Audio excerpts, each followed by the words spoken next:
ang kulay ng lupa, yung earth niya ay talagang brown na brown, parang sa naglalakad po kayo sa mismong lupa ng Mars. Kaya ito po, hindi ko po kinukulayan yan, talagang kulay niya yan. Tapos yun po yung bundok. Kunin natin yung shadow ng init, shadow ng araw pala po, yung sun. Hindi init so Ilocano. Ayan po, ganda-ganda. Mauubusan po kayo ng pag sasalita dahil sa ganda ng lugar na ito. Matanda na po ako, pero ngayon lang po ako nakakita ng ganitong klase ng bundok. Tapos lapit tayo sa may gilid talaga ng ano. Tapos kukunin natin yan. Naku, para bagang nasa ano ka, nasa Mars ka talaga. Tapos kunin natin yung shadow niya ng yung init araw ulit po. Ganyan po. Swerte po natin dahil maganda ang simoy ng hangin dito. Alam ko rito walang COVID dito po. Kaya hindi na po ako nagmamask. Kaya ito po, at least mamaya punta kami sa ibang lugar na naman. Yun, dinaanan po kami ng isang napadpad na ligaw na truck siguro. Salamat po. Sa susunod, kuha ulit tayo ng another side ng bundok na pula. Ito po, kunin natin dyan, and then paikot tayo. Tapos titignan natin yung sa banda doon ng bundok. Kita nyo po, daan po ito kami dumaan kanina. Kaya ano natin, tapos mga taong papunta ako doon sa kabila, wala naman pong nakakasagasa na truck, kaya daan po tayo, crossing the road po. Tapos tatayo po ako doon, titignan natin yung medyo kalayuan para makita natin ang itsura ng bundok na ito. Ipapakita ko lang po yung makikita nyo yung shadow ko po. Naku, red na red po ito. Hindi ko lang masabi. Kunin natin yung lupa para sa ganun yan, ganyan. Tapos doon po, red na red or brown na brown, kumbaga nasa Mars na tayo. Ganyan po, kita nyo yan, sobrang ganda yan. Walang ganito sa buong buhay ko po sa Pilipinas. Walang ganito. Ewan ko kung saan banda ng ibang parte ng lubong. Yan po, kunin natin ng medyo kalayuan, and then lipat tayo sa kabila. Susunod po. Gagandahan lang po ako sa itsura ng lupang ito dahil po parang Mars. Yan po, kung saan kayo nakakita ng brown na daan, papakita ko po ng konti dahil ang pakiramdam ko po ay nakarating na rin po ako sa Mars. Nag-i-illusion na po ako na ang dinadaanan ko ngayon ay Mars. Kaya ito po, lagi kong paulit-ulit dahil wala naman akong masabi. yung daan ng mga waters na sinasabi nila sa Mars. Ito po, tingnan nyo, parang dinaanan nga ng tubig sa Mars. Salamat po. Babalik si Tatas Boy mga ilang sandali. Salamat po. Kapit po ako sa pinaka side ng mountain para makita nyo po ang itsura ng bundok na ito na talagang bato sa bato. Ito po, yan po, malapit na malapit. Hinawakan ko na po. Nako, para kang nakahawak ng kasing tigas ng bato, pusong bato. Pero wala na, lumubog na po yung paa ko sa lambot ng lupang ito. Nako, uy, maraming tao po sa kabila. Dito na po. So, pagbabalik ni Tatasoy, makaraan ng isang sandali. Ito po, kunin natin side, and then we're gonna take this again. So, ayun. Ayan, medyo shadow ng init. Araw. Yan po. Susunod. Isa pong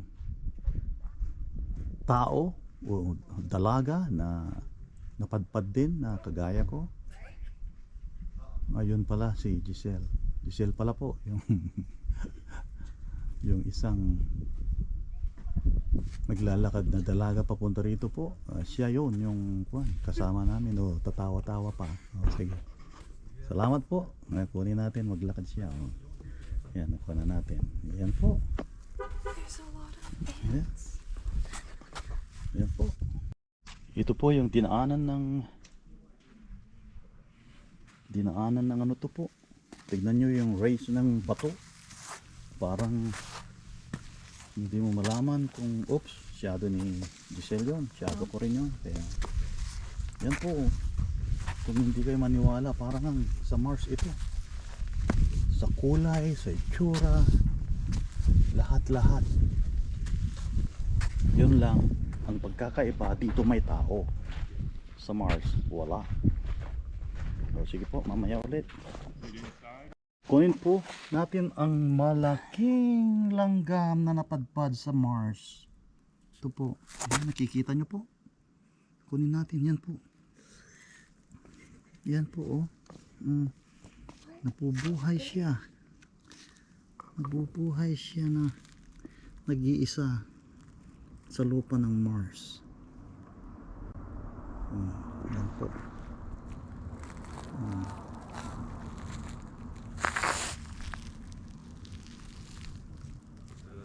Yan po.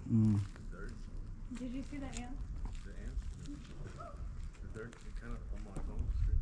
Looks like Kunin ko po yung parang mga steps ng mga astronauts natin na pupunta sa Mars or sa buwan. Kaya ito po. Kuwan yan. Nakikita nyo po. Mga kuwan yan, oh. Gandang tignan. Yan, oh. Brown na brown. Para kang nagaano ng hahanap ng mapaglipatan galing sa Earth. Pero andito po tayo sa Earth. Pero mukhang Mars na ito. Kung naghahanap lang sila ng kamukha ng Mars, dito na po tayo. Sige po. Thank you. Mamaya ulit. Ito po, ang ganda ng heart na yan. Nag-shape ng aywan ko kung anong sabihin yan. Pero magandang lapit natin ng konti para makuha natin yung yan. Ganda. One more. Sige pa. Tayo, sayo. Ito po, bundok. Ibang kulay na naman. Hindi ako makapaniwala na may ganito pala dito sa mundo. Kung iisipin nyo, lahat na ng makukuha natin sa Earth ay hindi na natin kailangan pupunta pa sa ibang lugar.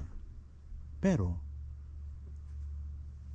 dahil nga sa dumadami ang tao dito sa mundo,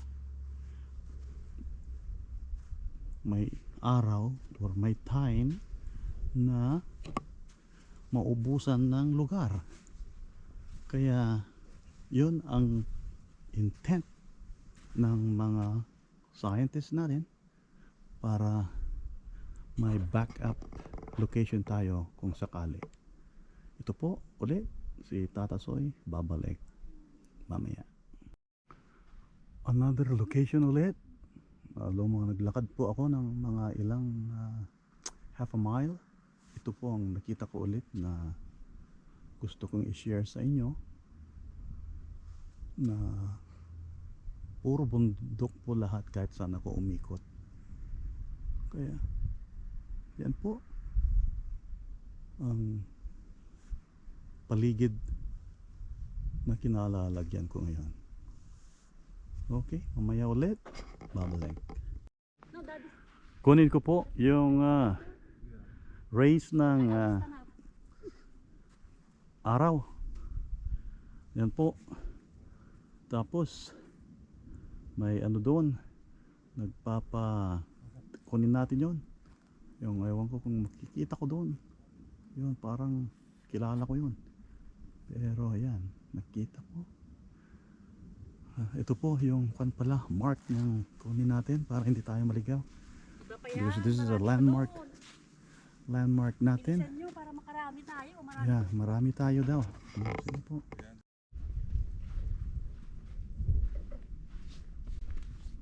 Ito po, pati si ano ko po, kaibigan ko, naglalakad. Kunin natin lahat yan. Naglalakad po kami. Pagyewang-gewang siguro, depende, kasi hindi flat yung dinadaanan natin. Inaano ko na lang, hindi ko na tinitignan, basta kung magandang resulta share ko sa inyo. Pag hindi, pasensya na po. Iano ko lang ng ganyan para makita nyo yung rays ng araw.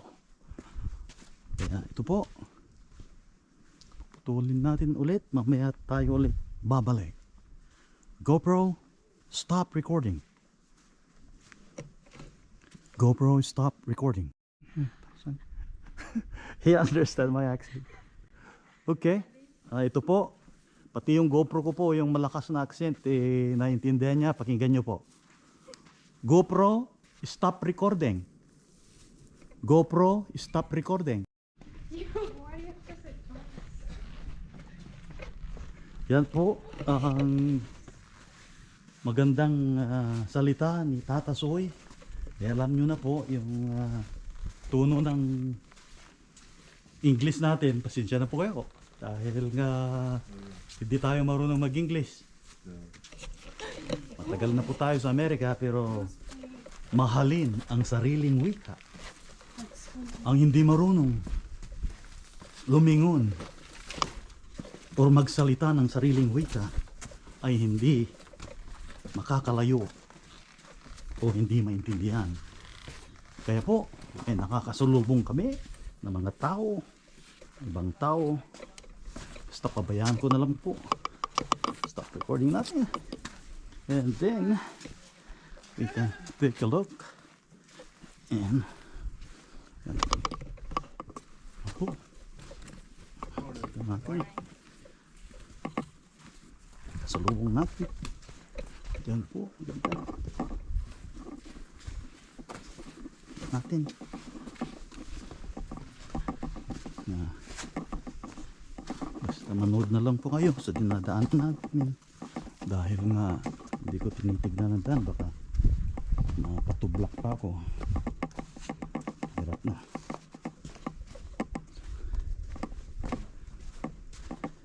ito po ulit sa mga kuha natin.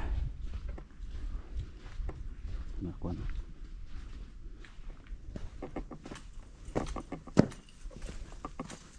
Natin po.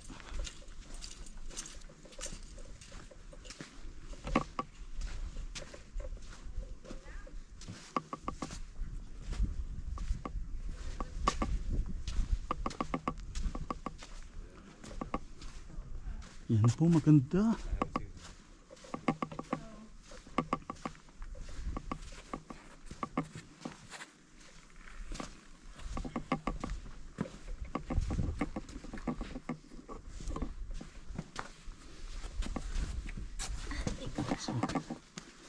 Maybe You cut it? not cut it. Disgusting. Daan tayo sa pinagalingan nila. It's too high. That's not good for that is not good for us old man. Can't handle the truth. Who, you? Me, that's too high. It's like baby steps. That's okay. Yeah. GoPro, It's better over there. That's like, GoPro, stop recording. Giselle, GoPro, stop recording. I don't know where Mom took that. That one. He knows my accent. I love it. Dad, come on. That's that. Let's stick together. Wait for a few minutes. A few seconds. Look, Mom's all the way away. GoPro, stop recording. Friends, we are here in the Valley of Fire. They call it the Red Planet. And you will see where I'm passing by is a really colorful. My daughter doesn't want me to speak the real way. She likes to hear the accent of Pangasinan, Ilocano, combine. And ito, oh, Wait. GoPro, stop recording. I ran out. Tadi mo ibagbagan yung Ilocano Pangasinan at ano pa mo yung GoPro, stop recording. Ito po, ulit. Maganda. Nasa ibaba na po kami ng planetang. Oh, ito po. Sigurado magagandahan po kayo ito. Kasi nasa, ano po ako, ibaba ng valley na ito. Ang taas. Sige, sabihin na natin 2,000 feet siguro ito. Oh, hindi naman siguro. 1,000 lang. Oh, sige po. Ito ulit. GoPro, stop recording. GoPro, stop recording.